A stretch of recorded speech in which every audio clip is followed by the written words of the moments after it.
Linguistik komputasi bisa juga mendesain pembelajaran yang berkaitan dengan meningkatkan skill kemahiran berbicara gitu, Pak Mustafa. Seperti contohnya kalau kita lihat dalam bahasa Inggris kan, anak-anak sekarang ini kan mudah sekali menghafal kosakata bahasa Inggris itu dengan bermain game online itu kan, di handphone itu. Bisa nggak kita dengan ilmu linguistik komputasi ini menciptakan suatu game online tersebut sehingga terjadilah tercipta suatu game yang bernuansa pendidikan seperti itu. Khususnya untuk meningkatkan skill berbahasa. Silakan, mungkin bisa. Oke, terima kasih Ustadz Windy. Jadi sebenarnya game itu kan hanya semacam puzzle ya. Jadi ini temunya apa itu? Sama halnya bahasa itu kan kita ada VL, ada file, ada maf'ul kan gitu kira-kira. Ketika VL-nya itu filenya itu mu'anas, apakah filenya harus mu'anas? Itu sebenarnya persoalan cocokan pembuatan program atau game belajar bahasa Arab katakanlah untuk tamrinat itu sangat bisa menurut saya, karena itu sebenarnya kan nanti tinggal kita sebenarnya kan bahasa benarnya atau ungkapan benarnya apa, kemudian satu kata kita comot, ini yang benar apa. Ada banyak pilihan. Ketika kita sudah tentukan bahwa yang benar ini, maka ketika siswa itu memilih yang tidak sesuai dengan posisi yang benar, maka akan pasti salah. Itu sangat bisa, Pak. Mudah-mudahan ke depannya bisa kita bisa tercipta satu game online yang bernuansa pendidikan bahasa Arab ya. Iya. Insya Allah. Ini ada penanya lagi Pak Mustafa, yaitu dari Ustaz Agus Salim. Ya, saudara Resan, silakan. Monggo silakan. Terima kasih moderator. Saya dari Sastra Arab Unhas, Universitas Hasanuddin. Alhamdulillah saya dapat informasi bahwa ada kegiatan seperti ini dari ketua prodi saya, dan mohon maaf karena saya terlambat ini karena kebetulan ini adalah kajian yang sangat menarik dan ini merupakan bidang saya juga, karena kemarin pada saat mengambil S3 saya membuat mesin penerjemahan, itu kajiannya komputasi linguistik.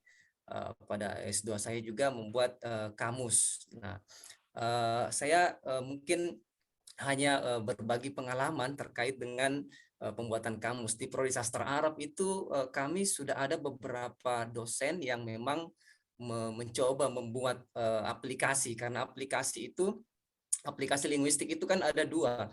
Ya, ada memang kalau misalnya aplikasinya itu lebih bergantung dalam analisisnya, itu lebih bergantung dari teori-teori linguistik. Nah, itu bisa dikatakan aplikasi komputasi linguistik. Karena memang dari analisisnya itu sebagian besar bergantung pada teori-teori linguistik yang diprogramkan kepadanya. Iya.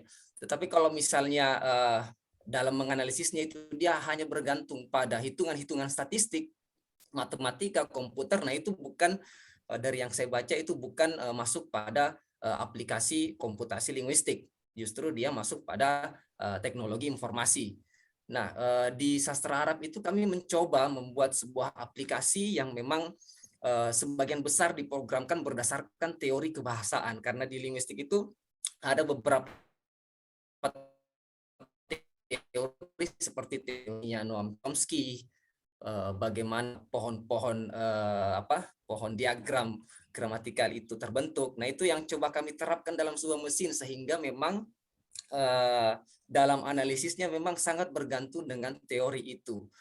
Nah, sudah ada beberapa website yang memang menunjukkan hasil yang luar biasa dalam mengi'rab. Saya sudah ada link untuk itu, jadi kita hanya masukkan teks ya, teks bahasa Arab dalam bentuk paragraf, ketika kita enter, wah langsung muncul ada mabni, mansub dan seterusnya, lengkap dengan harokatnya. Bahkan ada yang memberikan harokat, kalau kita masukkan yang gundul ya yang keluar sudah ada harokatnya. Nah, itu semuanya aplikasi komputasi linguistik yang bisa yang memang bergantung pada teori-teori kebahasaan, bukan pada teori-teori hitungan-hitungan statistik. Ya, seperti itu. Nah, itu cuma hanya ingin berbagi pengalaman Ustadz terkait dengan kondisi kami dari bidang komputasi linguistik di prodi kami. Terima kasih Ustadz. Iya. Terima kasih Iya, Pak iya. Agus Salim. Ya.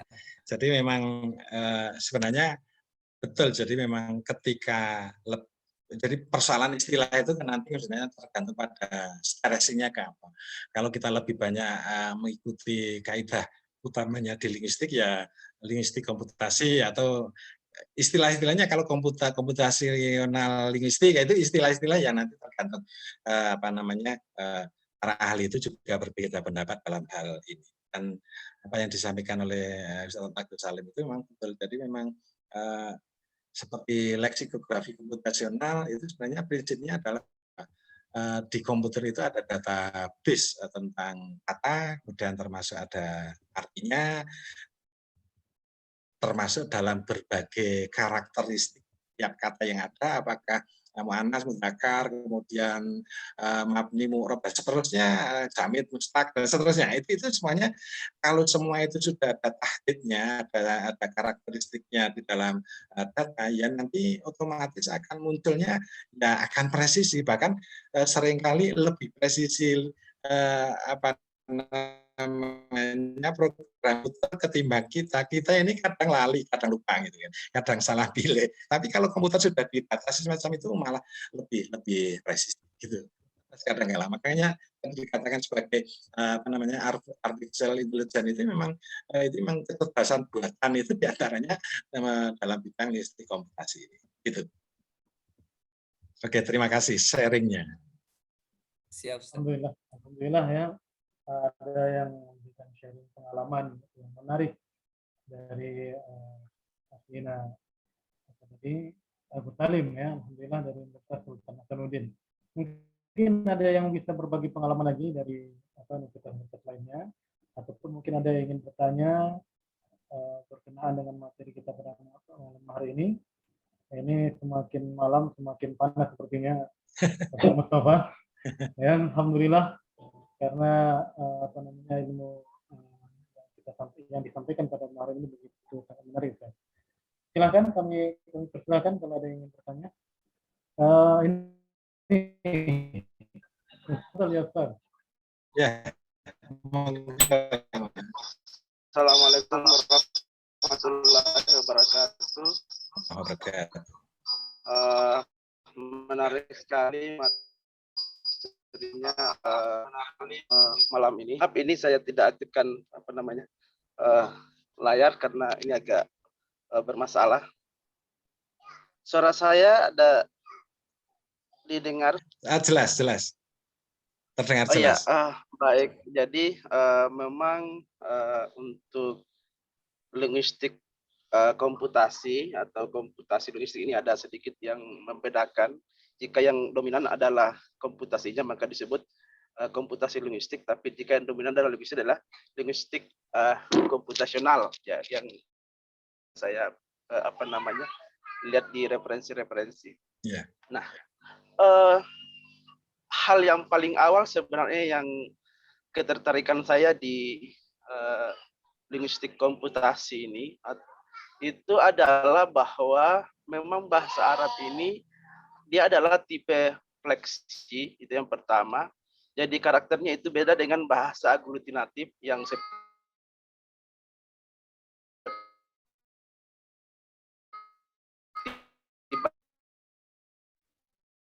bahasa Inggris. Dia ada nama hidden structure yang kemudian nanti itu ada salah satu model yang disebut dengan hidden Markov model yang mencoba untuk bagaimana menganalisis hidden structure dari bahasa Arab, dari bahasa itu. Karena kenapa?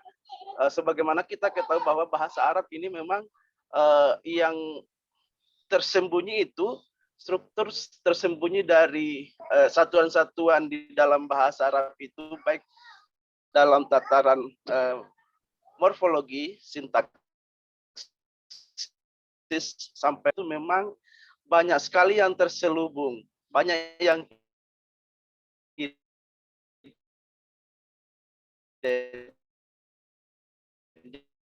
Jadi ini yang angka tersebut.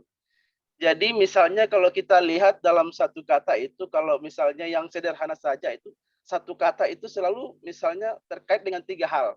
Jadi di situ ada persona, ada pluralitas yang dibagi menjadi singular, dual, dan plural. Kemudian persona aja, ada persona pertama, kedua, ketiga.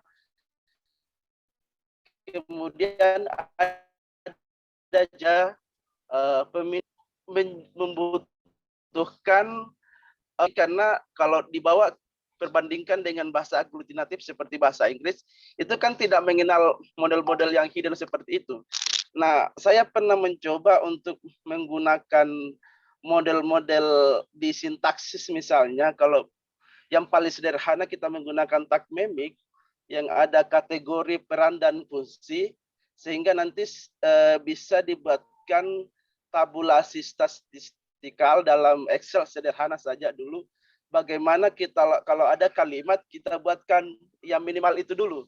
Satuan sintaksisnya apa, kemudian perannya apa, dan kategorinya apa, dan satu lagi tambahan yang karakteristik bahasa ada adalah kasus. Jadi kasus yang biasa kita kenal dengan i'rab, yang ada akusatif, kemudian subjunktif, genitif, dan ya yang seperti itu, Ustaz. Jadi memang saya sangat tertarik juga dengan komputasi linguistik ini, karena dalam pengajaran yang kita kenal, kalau kita mengajar i'rab itu kan dia itu naratif sebenarnya. Jadi misalnya daraba itu film apa segala macam, itu sebenarnya kalau misalnya kita bawa ke tag memic itu ternyata cuma berbicara tentang kategori, peran, fungsi, dan kasusnya. Nah, ini yang mungkin perlu nanti mungkin kajian-kajian lanjutan yang lebih eksploratif untuk bisa kita sampai pada titik membuat semacam aplikasi sederhana yang sifatnya komputasional terkait dengan khususnya i'rab, Ustaz. Karena i'rab ini yang masalah yang spesialis untuk di bahasa Arab yang berbeda dengan bahasa aglutinatif. Mungkin itu semacam unek-unek dari saya, Ustaz, untuk bagaimana ke depan kita bisa membuat semangat kita untuk mengirab, karena i'rab dalam bahasa Arab itu kan naratif. Nah, kalau yang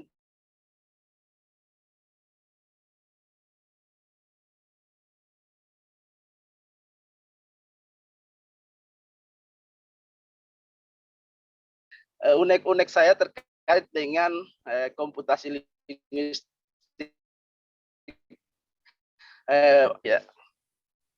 ya betul. Saya kasih Pak Khairuddin ini. Jadi memang apa yang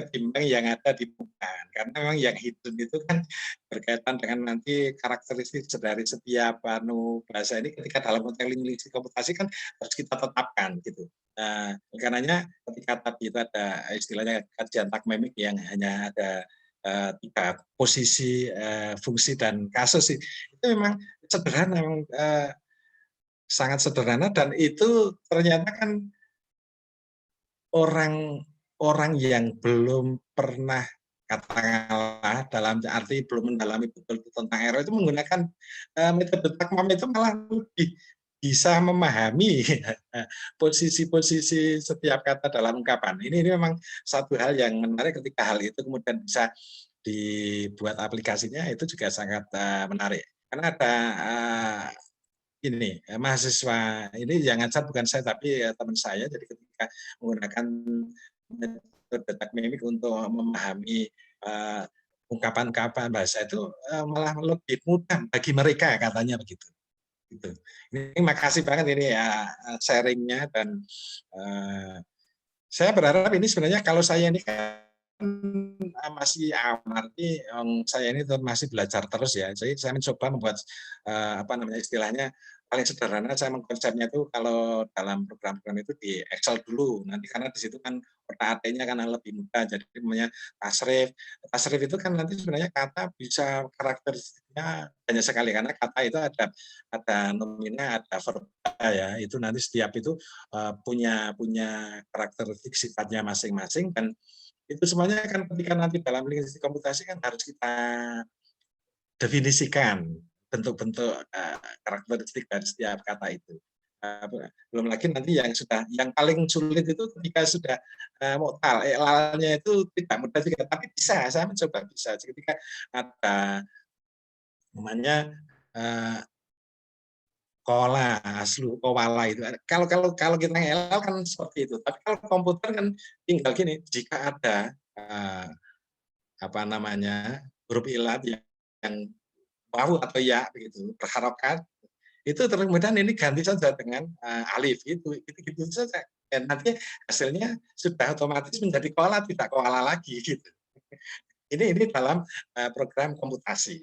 Nah, problemnya itu kan tidak hanya tasrif yang soheh saja, tapi yang mu'tal ini yang nanti ketika belum lagi yang nanti tasrifnya yang lughawi itu kan ini kola seterusnya, itu gimana komputer itu bisa melakukan itu, dan itu sebenarnya dicoba bisa menggunakan rumus-rumus komputer bisa. Cuma kan kajian-kajian ini nanti sebenarnya kan karena ini masih satu kajian yang sebenarnya belum itu banyak diminati di kalangan linguistik, ya orang-orang ahli linguistik lakukan penelitian, pengembangan, seterusnya akan saling memadukan. Itu sebenarnya ilmu pengetahuan pasti nanti akan semakin lama akan semakin sempurna, kira pandangan saya. Ini itu.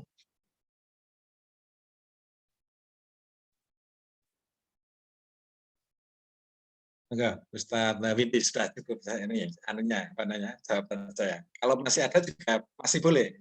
Saya santai saja ini. Karena tadi sudah divaksin booster, jadinya ini jus-jus.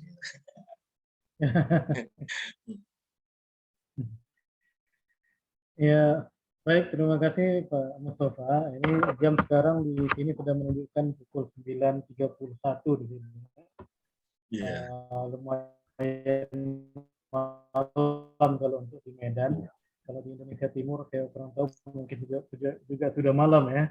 Sudah setengah 11 kalau di Makassar nih. Kalau ada yang ingin kalau tidak ada,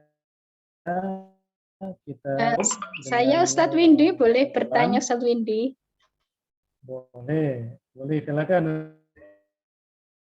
Boleh. Matur nuwun. Yang pertama saya ingin menyampaikan terima kasih yang sebesar-besarnya ini Pak Mustafa, berbagi ilmu yang sangat bermanfaat gitu. Saya mungkin agak sedikit latar belakangnya agak panjang sedikit, tapi saya berusaha sesingkat mungkin terkait dengan kemajuan teknologi ini, Pak Mustafa. Yang pertama itu memang seni menjadi hidup lebih indah, katanya begitu, dan teknologi membuat begitu. Ini sebenarnya fenomena yang kebahasaan ini itu kan merupakan tadi itu hubungan dengan kemajuan teknologi, begitu juga Pak. Dan fenomena itu tampaknya sudah menjadi sangat umum dalam kehidupan kita sehari-hari, begitu betapa banyaknya teknologi itu yang memudahkan kerja-kerja manusia begitu, dan kemajuan teknologi seolah-olah menjadi pisau bermata dua begitu, di satu sisi memudahkan hidup manusia, tapi di sisi lain juga seperti menggirkan orang-orang yang tidak bisa menyesuaikan dengan teknologi itu. Misalnya parkir pun sekarang ya sudah tidak perlu pakai orang gitu, di tempat-tempat tertentu ya mesin ATM gitu kan, belanja-belanja pun online, perusahaan Gojek dan seterusnya. Ini ada efisiensi yang luar biasa begitu ya, dan itu menguntungkan bagi konsumen maupun produsen begitu. Tapi di sisi yang lain itu banyak manusia yang tergantikan oleh mereka gitu. Nah, kalau ini Pak, saya kok melihat ini fenomena ini apakah akan juga terjadi pada fenomena linguistik yang dihubungkan dengan komputer itu, atau tadi linguistik konvensional itu, samping ada manfaat yang besar begitu, bagi apa nggih, pembelajaran atau pemanfaatan bahasa itu oleh masyarakat begitu, itu di satu sisi kira-kira nanti tetap banyak orang belajar bahasa enggak ya? Karena cukup memanfaatkan aplikasi-aplikasi itu gitu.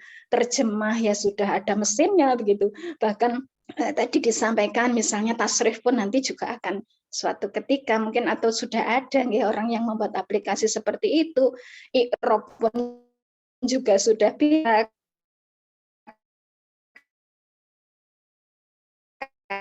kata yang masih kira seperti apa begitu Pak Mustafa masa depan pembelajaran bahasa itu.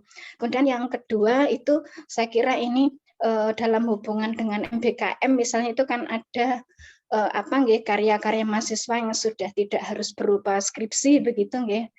Mahasiswa menciptakan aplikasi itu kan juga dihargai nggih. Untuk MBKM itu mungkin kita bisa dorong mahasiswa untuk membuat aplikasi-aplikasi semacam ini. Ya, mungkin itu saja Pak Mustafa. Terima kasih Pak Wi. Langsung saja saya tanggapi ya, karena ini kan juga pertanyaannya tidak mudah untuk dijawab ya. Karena setiap hal yang baru pasti itu menjadi sesuatu tantangan pembelajaran baru itu pasti. Dan setiap sesuatu yang baru itu mungkin lama sekali karena perkembangan teknologi yang merambah ke berbagai aspek kehidupan. Sampai-sampai dulu orang itu kalau ke bank dilayani harus melalui teller, sekarang sudah cukup ke ATM, pasti itu sudah menggeser fungsi kerja manusia. Termasuk mungkin ke depan ketika bahasa ini sudah terwakili semuanya di komputer atau computational linguistik, ya pasti efek akan ada di dalam menggeser peran-peran manusia. Pastinya menurut saya ke depan juga akan terjadi. Tapi menurut saya juga saya tidak khawatir dengan adanya linguistik komputasi, walaupun nanti semakin hari semakin canggih, tetap namanya mesin itu adalah kalau tidak diprogram oleh manusia, ya itu tidak akan bisa terjadi atau tidak ada. Artinya yang memprogram, yang kemudian meneruskan eksistensi keberadaan pembelajaran linguistik ini ya sebenarnya tetap manusia. Menurut saya begitu, Bu.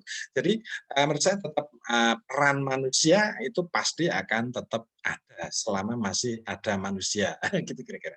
Nah, itu karena itu yang membentuk, yang memprogram adalah ahli-ahli. Kalau dalam konteks linguistik berarti ahli linguistik dan ahli komputer. Oke. Jadi masa depannya menurut saya satu sisi memang ada yang tergeser. Mungkin kalau dulu kita membuat kamus dijual di toko itu kan banyak laris gitu ya. Tapi adanya kamus online yang sekarang macam itu bisa menggeser. Jadi memang akhirnya tantangannya atau kegiatan kita itu akan berubah menjadi tidak monoton seperti dulu, tapi kreativitas. Jadi tuntutannya adalah kreativitas kita. Gitu kira-kira Bu Mabuta. Menurut saya tapi ini. Terima kasih, syukran Pak Mustafa. Oke, baik, terima kasih Bu Mahmuda atas pertanyaan dan sharingnya, dan juga tadi sudah dijawab oleh pemateri kita, Pak Mustafa. Mudah-mudahan sampaikan menjadi tambahan gizi kita, vitamin ilmu pengetahuan kita berkaitan dengan linguistik komputasi ini. Baik, untuk sebagai kesimpulan dari seminar hari ini, dapat saya simpulkan beberapa hal. Yang pertama, bahwasanya linguistik komputasi ini adalah suatu disiplin ilmu yang menggabungkan disiplin ilmu linguistik dengan komputer. Kemudian linguistik komputasi melahirkan suatu aplikasi yang berdasarkan dengan teori-teori linguistik. Setelah itu, yang ketiga, komputer berkaitan dengan mesin, maka untuk melakukan pekerjaan komputer harus diprogram dan harus mengikuti peraturan-peraturan dalam bahasa Arab. Kemudian linguistik komputasi dapat memudahkan seseorang dalam pembelajaran dalam bahasa Arab. Tadi ada pertanyaan mengenai game online, itu dari mudah-mudahan ke depannya bisa tercipta suatu permainan-permainan online yang dapat meningkatkan kemahiran seorang dalam berbahasa. Kemudian yang sangat diharapkan nanti ke depannya, mudah-mudahan masa depan pelajaran bahasa Arab ini semakin cerah dengan hadirnya ilmu-ilmu linguistik yang terbaru, khususnya pada ilmu linguistik komputasi ini. Dan tentunya tadi seperti yang disampaikan oleh Ustaz Mahmudah, kehadiran ilmu linguistik komputasi ini tidak menjadikan suatu itu menjadi yang bukan hanya memudahkan, tetapi bukan dimudah-mudahkan seperti itu ya. Artinya sebagai dulu ketika kita ingin berkomunikasi kepada seorang yang di luar negeri, kita harus mendatangi wartel gitu kan, warung telekomunikasi atau warung telepon, itu sangat susah sekali. Tapi sekarang cukup dengan kita menginstal aplikasi WhatsApp dan lain sebagainya, itu memudahkan kita untuk berkomunikasi walaupun dalam jarak jauh sejauh manapun. Begitu juga dengan ilmu linguistik komputasi ini, mudah-mudahan ke depannya akan lahir aplikasi-aplikasi yang terbaru yang dapat memudahkan dan juga membantu para pembelajar-pelajar bahasa Arab. Akhirnya saya ingin mengutip perkataan dari Ustazah Mahmudah yang tadi, yaitu seni membuat hidup menjadi indah dan teknologi membuat hidup menjadi mudah. Terima kasih atas waktu yang kita diberikan tadi, dan kepada Ustadz Mustafa, mudah-mudahan kedepannya pada kesempatan yang lain juga bisa kita undang untuk menyampaikan masukan-masukan terbaru mengenai ilmu linguistik komputasi ini. Assalamualaikum warahmatullahi wabarakatuh. Waktu saya berikan kepada host Ustadz Andi Halimullah. Waalaikumsalam warahmatullahi wabarakatuh.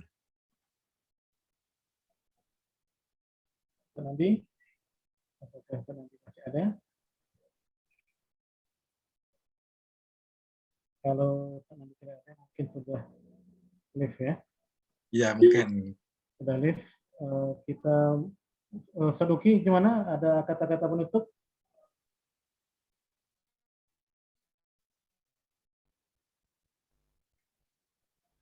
Saduki tidak ada di tempat duduk ini kalau dilihat. Mungkin. Oke, baik. Karena tadi sudah saya tutup sebagai moderator, saya juga sekaligus mewakili host pada malam hari ini mengucapkan banyak terima kasih atas waktu yang diberikan. Mudah-mudahan Allah Subhanahu wa taala meridhoi segala usaha yang kita lakukan untuk meningkatkan pengetahuan dalam bahasa Arab. Demikian, Assalamualaikum warahmatullahi wabarakatuh, dan secara resmi ini ya, alhamdulillah. Sebelum saya tutup, kalau yang belum ada yang belum mengisi absen ya, presensi silahkan. Ya. Presensi ini berkaitan dengan sertifikat nanti.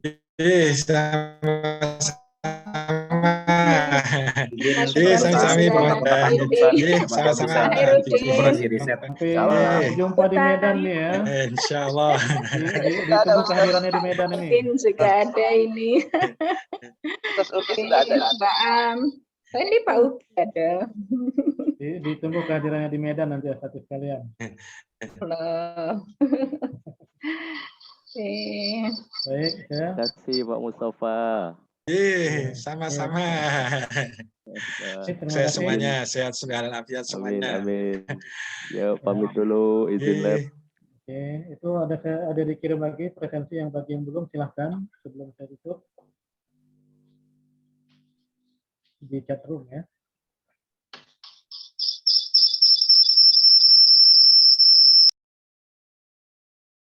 Oke.